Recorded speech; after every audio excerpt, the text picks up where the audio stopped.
మూత్రపిండాల ప్రధానమైన విధి ఏమిటి? What is the main function of the kidneys? ఆహారాన్ని జీర్ణం చేయడం, digesting the food. Option B రక్తాన్ని వడగట్టడం, filtering the blood. Option C శ్వాసించడం, బ్రీతింగ్. ఆప్షన్ డి ఎముకల్ని బలంగా ఉంచడం, కీపింగ్ ద బోన్స్ స్ట్రాంగ్. దీనికి సరైన సమాధానము ఆప్షన్ బి రక్తాన్ని వడకట్టడం. రక్తాన్ని వడగట్టడం మూత్రపిండాల ప్రధానమైన విధి. నెక్స్ట్ క్వశ్చన్, మూత్రపిండం యొక్క పుటాకారపు లోపలి తలం మధ్యలో లేని భాగం ఏది?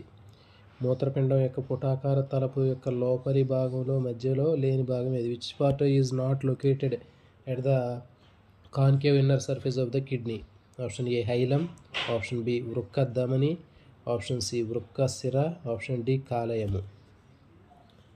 మూత్రపిండంలో లోపలి తలములో లేనటువంటి భాగము, పుటాకార తలంలో లోపలి భాగంలో లేనటువంటిది ఏది? దీనికి సరైన సమాధానము ఆప్షన్ డి కాలేయము. పుటాకార తలంలో హైలం ఉంటుంది, వృక్కధమని ఉంటుంది, వృక్క సిర ఉంటుంది, కానీ కాలేయం అనేది ఉండదు. ఇది సరైన సమాధానం. Next question matching. మూత్రపిండాల పరిమాణాన్ని బట్టి జతపరచండి. లిస్ట్ 1, లిస్ట్ 2 పొడవు, వెడల్పు, మందము ఇచ్చాడు. తర్వాత లిస్ట్ 2లో 4 సెంటీమీటర్లు, 5, 6 సెంటీమీటర్లు, 10 సెంటీమీటర్లు. సో ఇక్కడ మీకు ఆప్షన్స్ 4 ఆప్షన్స్ ఇచ్చాడండి. సో మరి దీనికి సరైనటువంటి సమాధానం ఏదనేది గుర్తించండి. పొడవు, వెడల్పు, మందము. ఆప్షన్ ఏ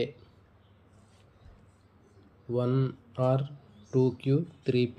option B 1P 2R 3Q. Option C 1Q 2P 3R. Option D 1R 2P 3Q.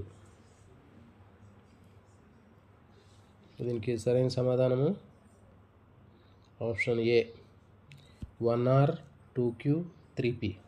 అంటే 1R పొడవు అనేది 10 సెంటీమీటర్లు. నెక్స్ట్ 2Q వెడల్పు అనేది 5 to 6 సెంటీమీటర్స్. 3P అంటే మందం అనేది 4 సెంటీమీటర్లు. సో ఈ విధంగా ఇలాంటి మరిన్ని వీడియోల కోసం ఛానల్ని సబ్స్క్రైబ్ చేయండి. అదేవిధంగా వీడియోని లైక్ చేయండి, మీ ఫ్రెండ్స్కి షేర్ చేయండి. Thank you.